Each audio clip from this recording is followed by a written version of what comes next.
안녕하십니까. 아이고 내 팔자의 TV의 띠꾸 선생입니다. 오늘은 4주 6강으로 오행의 상생의 법칙에 대해서 강의하도록 하겠습니다. 먼저 오행의 상생의 법칙은 목은 하를 생한다. 화는 토를 생한다. 토는 금을 생한다. 금은 수를 생한다. 수는 목을 생한다. 이 생한다는 말은 이 기뻐한다, 좋아한다 이런 뜻입니다. 그래서 목은 하를 보면은 기뻐하고 좋아하는 그런 마음이 생깁니다. 그래서 이거를 이제 목은 하를 생하는 나무가 불을 생한다. 그게 목생화가 되겠죠. 나무가 이제 있으면은 나무는 불을 떼기 위해서는 필연적으로 나무라는 어떤 그런 개체가 있어야 되지 않습니까? 그래서 나무가 있어야만이 불은 이렇게 살 수 있다는 이런 결론이 나옵니다. 그래서 그리고 이 불을 계속적으로 유지하기 위해서는 또 나무가 계속적으로 이렇게 재료가 있어야 됩니다.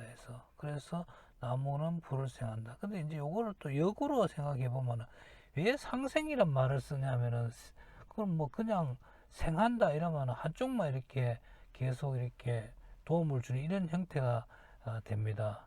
그런데 이제 그러한 의미가 아니고 이 오행의 이 상생의 법칙은 서로가 생한다, 서로가 이렇게 도움을 준다 이런 뜻이에요. 서로가 이 그게 나무가 불을 생하지만은 이 불도 나무한테 이게 도움이 되는 거예요. 이게 그래서 이 상자가 이렇게 붙어 있습니다. 그리고 또 나무가 이게 너무 많으면은 이 불이 꺼져 버려요. 이 나무가 뭐 이 젖은 나무라든지 이런 게 이제 뭐 나무가 많이 있으면 이 불 붙이려고 해도 잘 붙지도 않습니다. 그래서 도리어 불이 있는데 불이 쬐끄만 불이 있는데 나무가 많이 그냥 확 덮치면은 그냥 불이 꺼져 버립니다. 이런 이제 논리도 성립합니다. 그 다음에 화생토에 관계에 있어 갖고 불이 흙을 생한다. 그러니까 화생토 이러잖아요. 어떻게 이제 불이 이렇게 흙을 생하요? 그러니까 근데 이제 불이 적당하게 토를 이렇게 다듬어 주면은 흙 자체의 흙 자체가 적당하게 이렇게 굳어집니다.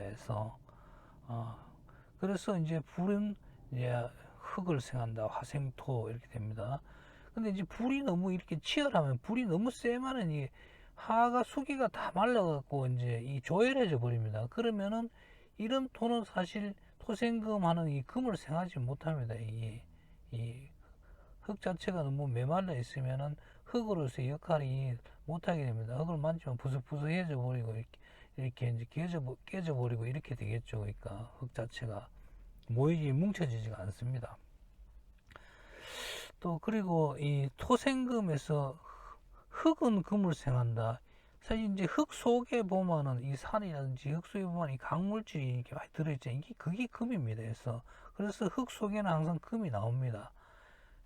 그래서 근데 흙이 너무 많이 있으면 이 큰 산이라든지 아주 뭐 이런 그 흙이 이 산더미처럼 이렇게 있는 데서는 이 강물이 굉장히 깊이 매몰되어 있습니다. 그러면은 이 강물질은 밖으로 세상 밖으로 나와서 빛을 봐야만이 이렇게 이제 자기 역할을 하는데 너무 깊이 매몰되어 있으면 파지를 못합니다.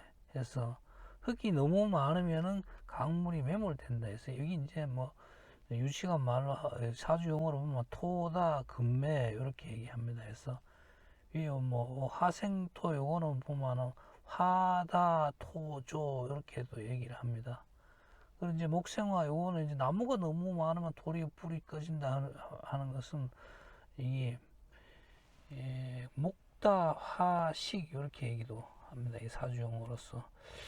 그리고 금생수 해갖고 금이 수를 생하는데 이게 보면은 어떻게 금이 이제 이렇게 물을 생하겠냐 이런 얘기를 나오죠. 근데 이제 사실 바위틈이라든지 보면은 항상 그 물이 있습니다. 보면은 바위틈 사이로 이렇게 깊이 들어가면은 이 물이 생겨 나옵니다. 그래서 이 금생수 금에서 물이 나온다 이렇게 얘기합니다. 그리고 강물질이 만약에 금이 너무 많으면은 이게 물이 탁해집니다. 이게 이제 금다수탁에서 이제 물이 탁해진다 이런 소리.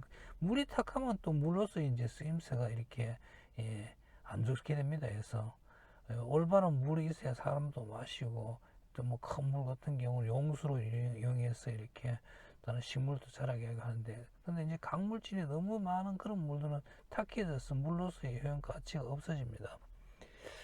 그 다음에 이제 수생목에서 그 물을 먹고 나무가 자란다. 이게 물은 나무를 생한다 이런 뜻이거든요.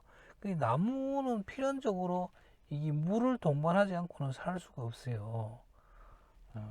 그리고 또 물이 너무 많으면은 물이 이제 뭐큰뭐 강이라든지 큰 댐이라든지 이런데 나무가 이렇게 살 수가 없습니다. 이거는 나무가 이렇게 물에 있으면 나무가 물에 떠버립니다. 그래서 이제 이런 걸 가지고 이제 수다목부라고 이렇게 사주용어로 이야기를 합니다. 그래서 이제 이 상생의 법칙은 어떤 이 법칙이 목은 하를 보면 기뻐하고 또 그리고 좋아하고 그런 마음이 저절로 이렇게 생기는 겁니다. 그래서 하가 토를 보면 그렇게 되고 토가 금을 보면 그렇게 되고 금이 수를 보면 그렇게 되고 수가 목을 보면 그렇게 되면 스스로 이렇게 좋아하고 기뻐하는 마음이 생깁니다. 이게 이제 우리 사람으로 보면은 이 엄마가 자식을 놓으면은 그 자식은 항상없이 이쁘고 다 해주고 싶은 그런 마음이 저절로 드는 것을 얘기하는 겁니다. 그래서 요 5가지의 이 오행의 상승의 법칙을 갖다가 이렇게 만들어 놓은 겁니다. 이 옛부터 이렇게 우주 원리가 이렇게 돼 있다 해서 규정지어 놓은 그런 뜻입니다.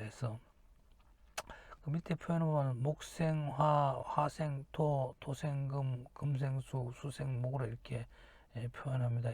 이런 원리는 꼭 이렇게 암기를 해야 됩니다. 암기를 하고 여기에 이제 지금 한 가지 예로서 이렇게 뭐 서로 상생하는 관계를 이렇게 그런지 이게 한 2가지, 3가지 뭐 몇 가지 이렇게 나옵니다. 그래서 이런 이제 이 반생도 있고 그럽니다. 그렇기 때문에 이제 이 원리를 이 오행에 대한 이 원리를 확실하게 기억을 두셔야만이 다음 4주 강의에 듣는 데 이상이 없습니다. 오늘 이것으로 마치도록 하겠습니다.